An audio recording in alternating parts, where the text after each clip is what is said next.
사람들은 뭔가 해보지 않은 일이나 뭔가 새로운 일을 시작하려고 하면 많은 생각을 하게 됩니다.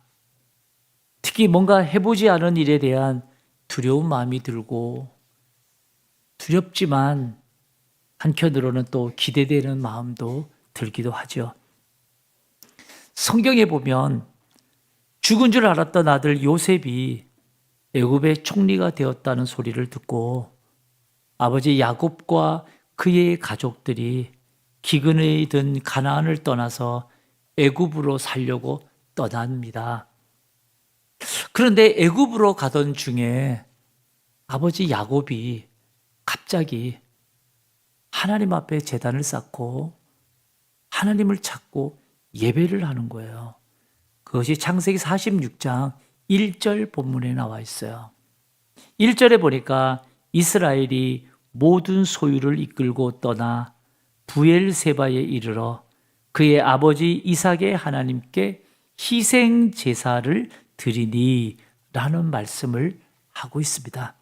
여기서 이스라엘이라고 하는 것은 야곱의 새 이름이죠. 지금 야곱이 애굽으로 가던 도중에 갑자기 하나님 앞에 희생 제사를 드렸다고 말합니다.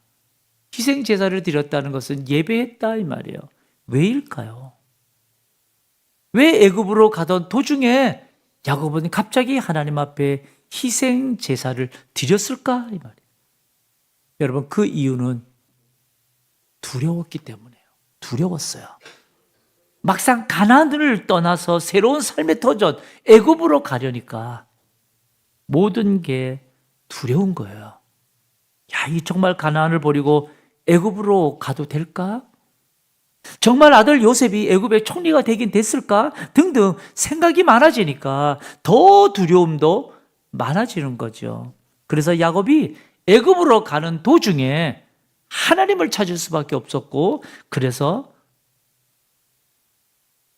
그곳에서 예배를 드렸던 거예요.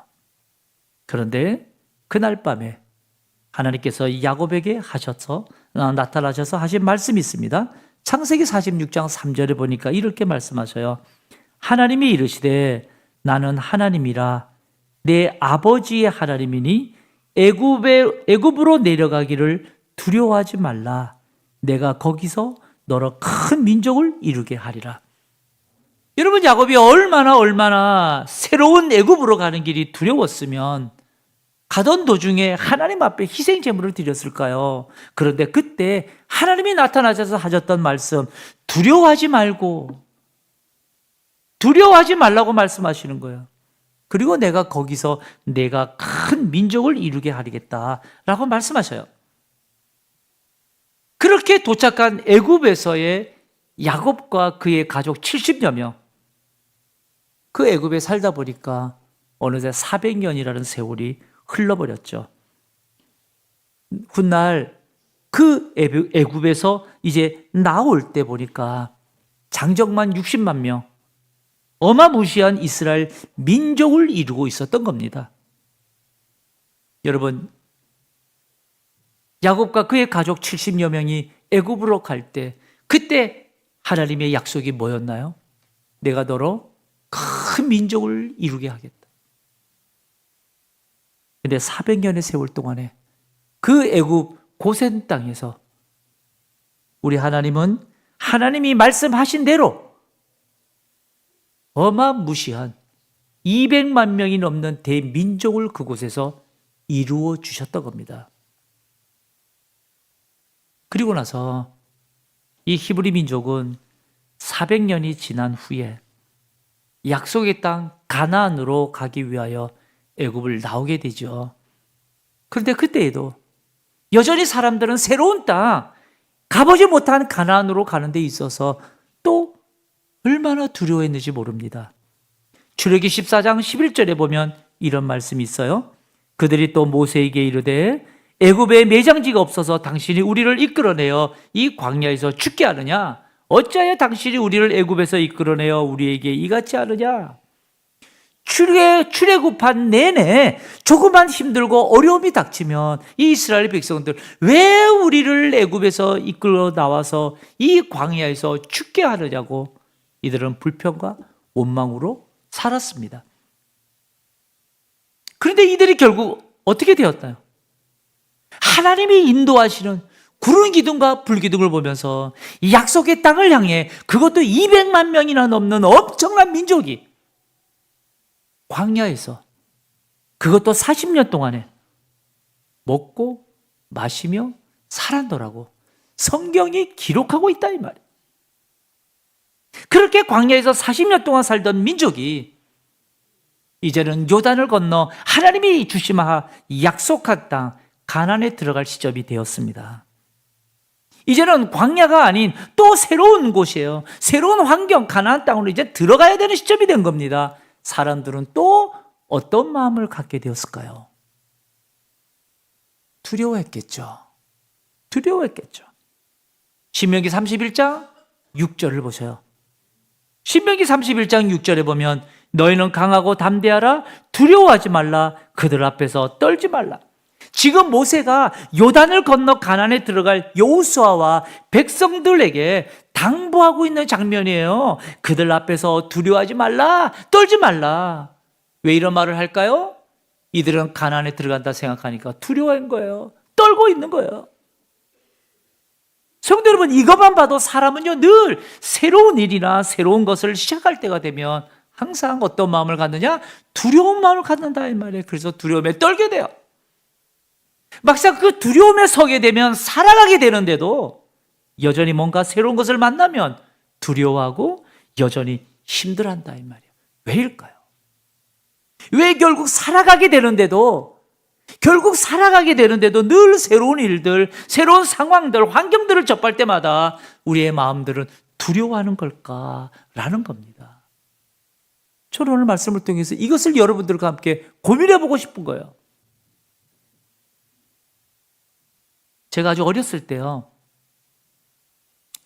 바닷가 해수욕장에 가족들과 놀러 갔다가 물에 빠져 죽을 뻔한 적이 있었습니다. 그것도 한 번이 아니고 2번씩이나. 저는 인간이 이렇게 어리석고 미련한 존재인지 이미 그 어렸을 때부터 절 보고 알았어요. 참 우리 인간이 미련하다. 한 10살 정도 됐던 것 같아요. 그 동해 바닷가에 해수욕장에 가족들과 놀러 갔는데 여러분 이 동해 해수욕장이 참 아름답습니다. 그런데요, 이 동해 해수욕장이 참 아름다우면서도요 무서운 게 하나 있어요. 그게 뭔가 하면 분명히 해변가는 얕아요. 그런데 어느 조금만 더 들어가면 푹 들어가는 곳이 있어요. 그때는 수영을 못했을 때니까 제가 요 해변가에서 놀다가 갑자기 그 깊은 곳에 푹 들어간 거예요. 아무리 손을 허우적거려도 나올지를 못하겠는 거예요. 제가 지금도 생생해요. 눈을 떴는데요, 그래요? 그리고는 소리 막 소리 나고요, 사람들이 해수욕하는 그 발이 다 보여요. 근데 저는 물에 빠져서 나오지를 못하겠는 거예요. 그 어린 마음에도 이제 죽게 되었구나. 그러고서 막 살려고 허우적거리는데요, 갑자기 누군가 제 발을 쑥 잡아 끌어요. 그래서 제가 거기서 나와서 그때 물을 얼마나 많이 먹었는지 그때 제가 이렇게 부었어요. 이렇게.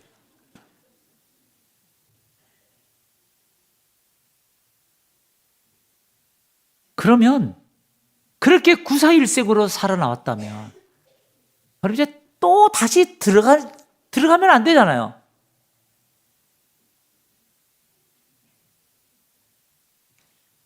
며칠 뒤에 또 해수욕장에 놀러 가게 된 거예요. 근데 제가 또 바닷가에 간 거예요. 이번에는 놀랬으니까 아주 얕은 곳에서 노는데 놀다 보니까 어디 그래요? 조금씩 들어가다 보니까 또 빠졌어요. 또 허우적거리는 거예요. 또 눈을 떠보니까 발은 많이 보이는데 저만 빠져가지고 허우적거리고 못 나오는 거예요. 그런데요,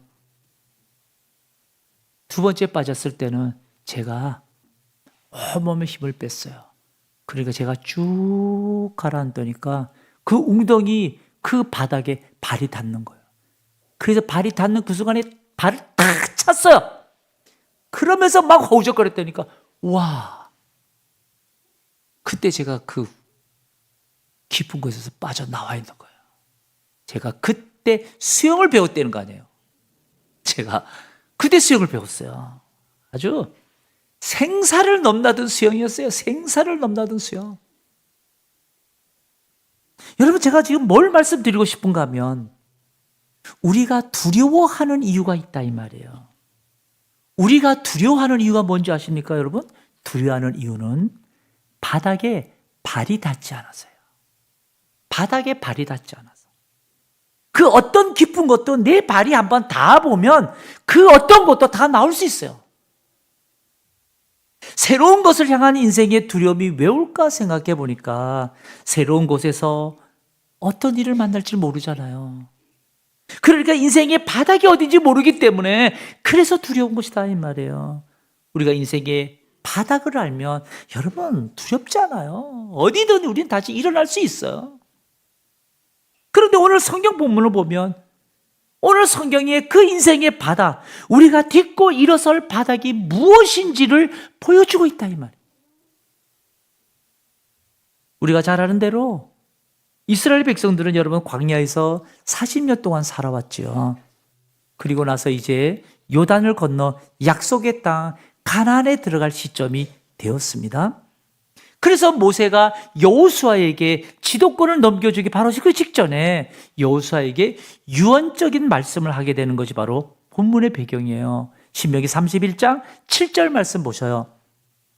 7절을 보게 되면 모세가 여호수아를 불러 온 이스라엘의 목전에서 그에게 이르되 너는 강하고 담대하라. 너는 이 백성을 거느리고 여호와께서 그들의 조상에게 주리라고 맹세하신 땅에 들어가서 그들에게 그 땅을 차지하게 하라.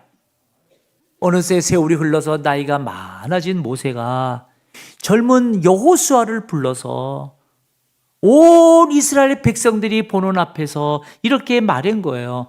너는 이 백성을 거느리고 하나님께서 주리라고 맹세하신 땅에 들어가서 그 땅을 차지하게 하라. 여러분, 이 말은 여호수아 너가 이 백성을 이끌고 요단을 건너가서 그 가나안 땅 7 족속들 이들이 싸우게 하라. 그리고 그 땅을 차지하게 하라. 그 말이에요. 이 말을 들은 여호수아 여러분 얼마나 두려웠을까요? 이 말을 들은 이스라엘 모든 백성들 여러분 모세 없는 인생의 이동 상상이나 해봤을까요? 그러니 여러분 이 백성들 역시 이제 경험해보지 못한 새로운 땅, 귀로만 들었던 약속의 땅, 이제는 눈앞에 보이는데 그 땅에 들어가서 가나안 7 족속들과 전쟁도 해야 되는데 앞을 볼 수 없는 그 가나안으로 들어간다는 그 자체, 두려움 그 자체였다 이 말이에요. 두려워하는 거예요. 그래서 이들은 여러분 두려움에 떨게 되었을 거예요. 그때 모세가 한 말이 있습니다. 그때 모세가 무슨 말을 했을까가 바로 오늘 우리가 읽은 본문이에요. 신명기 31장 8절 보세요. 8절에 보면 그리하면 여호와 그가 내 앞에서 가시며 너와 함께 하사 너를 떠나지 아니하시며 버리지 아니하시리니 너는 두려워하지 말라 놀라지 말라 라고 말씀하십니다. 여러분 이 말씀을 보셔요. 두려워하지 말고 놀라지 않아도 되는 이유가 있어요. 그게 뭐예요? 여호와 그가 내 앞에서 뭐예요? 가시며 그리고 너와 함께 하사 너를 떠나지 아니하시며 버리지 아니하신다. 여러분 여기 앞서 가신다라는 것, 히브리적 사고에서 누군가 앞서간다라고 하는 이 뜻은 뭔가 하면 길을 개척하고 장애물을 제거하고 방향을 결정한다는 의미를 가지고 있어요. 그러니까 이 일을 누가 하시겠다는 거예요? 하나님이 하신다. 이 일을 하나님이 하신다는 거예요. 그 하나님이 너와 함께 하신다는 거예요. 우리 하나님은 결과만 책임지시는 분이 아니라 과정 속에서 함께 하시는 분이라는 사실을 말씀하고 있다 이 말이에요. 그 함께 하시는 하나님이 너를 떠나지 아니하실 것이고 너를 버리지 아니하신다는 거예요. 성도 여러분, 이 말씀이 무엇을 뜻할까? 무엇을 뜻할까? 여러분, 우리 신앙의 본질이 뭔지 아십니까? 우리 신앙의 본질은 여러분 능력이 아니라 동행의 확신을 말씀하는 거예요. 동행의 확신. 우리가 두려워하는 이유가 뭐예요? 앞이 보이지 않아서 그래요. 우리 인생의 바닥이 보이지 않아서 그래요. 근데 사실 알고 보면 앞이 보이지 않아서가 아니라 옆에 하나님이 계시다는 사실을 잊고 있기 때문이 아닐까요? 성도 여러분, 우리가 뭔가 새로운 일을 행하려 할 때 두려움을 딛고 일어설 발판이 필요해요. 뭔가 내 발을 딛고 일어설 발판이 필요하다 이 말이에요. 디딜 발판이 없으면 여러분 두렵고 힘이 든다 이 말이에요. 그래서 우리 인생에는 내가 딛고 일어설 발판, 비빌 언덕이 필요해요. 그런데 그 딛고 일어설 발판이 뭘까? 뭘 우리가 딛고 일어설 수 있을까? 여러분 기억하세요. 바로 하나님 동행의 확신, 바로 하나님 말씀의 확신이라는 사실을 믿으시기 축복합니다. 이게 우리를 딛고 일어서게 만들어요. 애굽으로 향하던 여러분 야곱과 그의 식솔들, 결국 여러분 그렇게 두려워서 중간에 막 하나님을 찾고 난리쳤지만 결국 애굽에 갔어요. 어떻게 했어요? 다 살게 하셨어요. 그리고는 그 애굽 땅에서 하나님이 약속하신 대로 민족을 이루었어요. 광야의 삶에서도 마찬가지예요.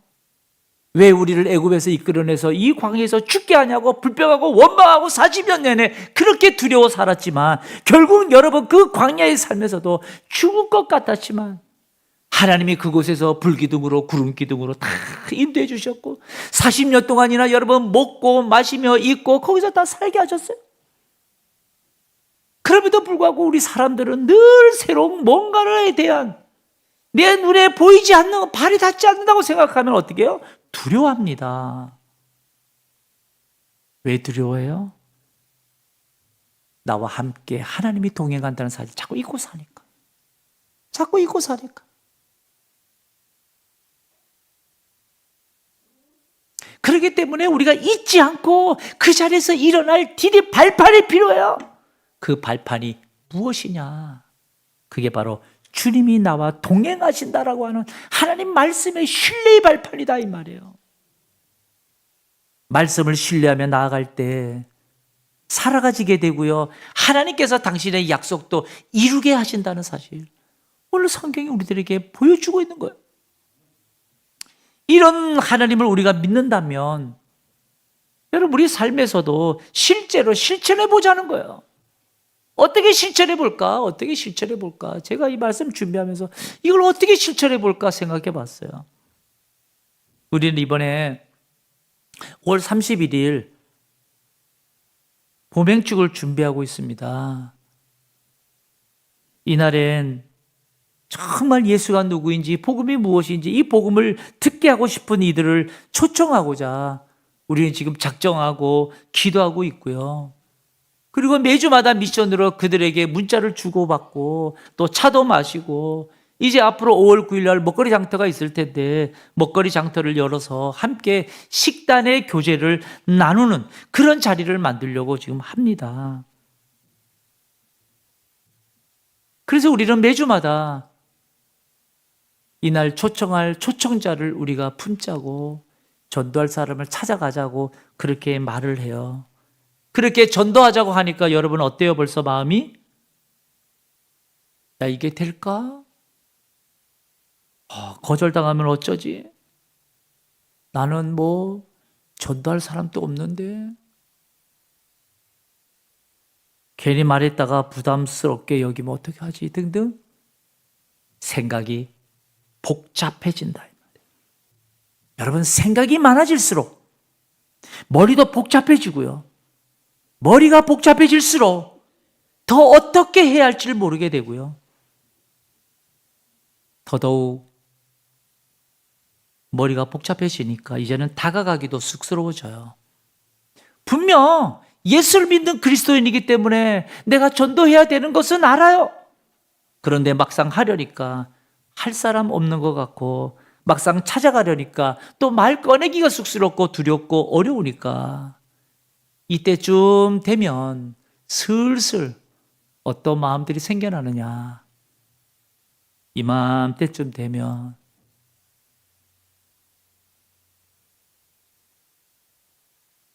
에이, 목사님 왜 이런 걸 하시나? 뭐 전도도 안 되는데 왜 전도하시나? 슬슬 이제 불평과 원망이 나올 때입니다. 벌써 나왔어요? 나올 때야 벌써. 그런데 성도 여러분, 우리 사람들의 습성이 그래요. 우리는 늘 누구를 막론하고 뭔가 새로운 것을 하려고 하면 항상 이런 마음을 갖게 된다 이 말이에요. 그런데 이런 마음을 우리가 딛고 일어나야 우리 신앙인으로서의 일들, 사명들을 감당할 수 있는 거 아닙니까? 그때 우리가 딛고 일어서야 될, 내 이 마음을 딛고 일어서야 될 이 바닥에 대한 발판, 이 발판이 뭐가 될까? 그 발판이 바로 하나님 말씀 신뢰하는 거예요.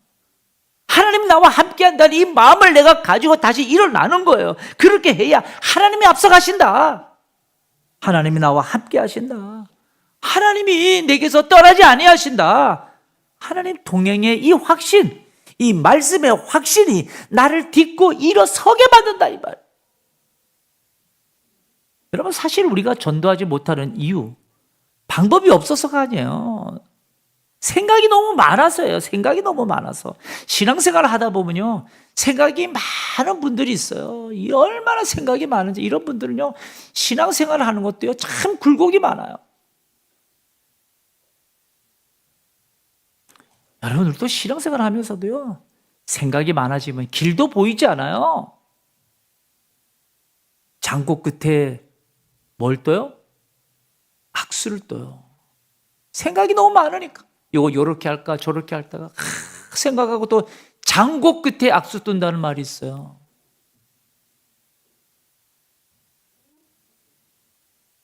내 생각이 많아지면 많아질수록 여러분, 우리 인생이 꼬였을 때요, 길이 보이지 않아요. 그런데 내가 하나님께 집중하고 하나님 말씀에 순종하고 엎드리고, 하나님 아니면 안 됩니다. 하나님 마음대로 하십시오. 난 이제 내가 해야 될 게 없습니다. 내가 두 손을 들 때, 그때 여러분 길이 보인다는 사실 믿으시기 축복합니다. 그래서 우리 모두 다 하나님 말씀을 믿고 확신하고 우리 모두 다 그렇게 해보자는 거예요. 그래서 앞으로 우리는 릴레이 금식도 할 겁니다. 금식 기도도 할 거고요. 한 끼 금식하면서 하나님 이번 봄행축을 계기로 우리 은평교회 전도의 문이 좀 열리게 해주십시오. 간절히 기도해 보자는 거예요. 아무리 주님의 눈물, 영원 사랑, 주의 기쁨, 영원 구원 아무리 붙여놔도요, 1년 365일 52주 교회하면서 한 번도 안 보시는 분들이 있을 거예요. 그런데 이제 우리가 이걸 한번 해보자는 거예요. 내가 평생 몸담고 있는 우리 교회, 누가 어디 다니는데, 그 교회 다니는데 그 교회는 얼마나 좋더라, 이런저런 자꾸 말해서 목사 마음 아프게 하지 말고, 여러분들이 몸담고 있는 우리 은평교회, 우리 교회를 사랑하고, 그래서 기도하면서 내가 전도자가 되고 내가 밝은 미소로 새로운 사람들을 이렇게 미소로 안내해주는 안내자가 되어 보자는 거예요. 그 용기는 나와 동행하시는 하나님을 신뢰하는 그 신뢰의 발판이 되어야 내가 딛고 일어설 수가 있다 이 말이죠. 성도 여러분, 오늘 들을 말씀 꼭 기억하십시오. 오늘 기억할 게 뭐예요? 사람들은 원래 그래요. 사람들은 뭔가가 새롭게 하려고 하면, 뭔가 새로운 길을 가려고 하면 다 두려운 마음을 갖게 돼요. 다 두려운 마음. 꼭 전도에만 적용되는 말씀이 아니에요. 우리 일상의 삶에서도 마찬가지입니다. 그런데 우리 믿음의 사람들조차도 언제까지 두려워 그 자리에 주저앉아 살 것인가? 성경을 보면 사람들은 새로운 것 앞에서 다 두려워했어요. 그리고 다 불평하고 원망했어요. 그런데 어떻게 했어요? 하나님이 다 살게 하셨고요. 하나님이 이들을 다 이끌어가 주셨어요. 그런데 순간순간마다 두려워하는 자들, 그래서 주저앉아 있는 자들의 그 특징이 뭔가 하면 불평하고 원망으로 일삼아요. 그런데 이 두려움을 이겨내어서 하나님 앞에 쓰임받은 자는 그 두려운 순간에 하나님이 나보다 앞서가신다. 하나님이 나와 함께 하신다. 하나님이 나를 떠나지 아니하신다. 라고 하는, 하나님이 나와 동행한다라고 하는 이 확신하는 이 마음을 발판으로 삼아 딛고 일어섰던 자들이에요. 그들이 하나님 역사의 주인공들이 된 거예요. 그리 성도 여러분, 우리 모두 다 하나님이 나보다 더 앞서 다 해결해 주실 거야. 하나님이 나와 지금도 동행하셔. 하나님이 나 떠나지 않아. 이 믿음의 확신 꼭 붙잡고 두려울 때, 힘들 때, 좌절하고 낙심할 때 그 말씀 의지하고 딛고 차고 일어나야 되는 거예요. 그렇게 일어나서 승리하는 여러분 되시길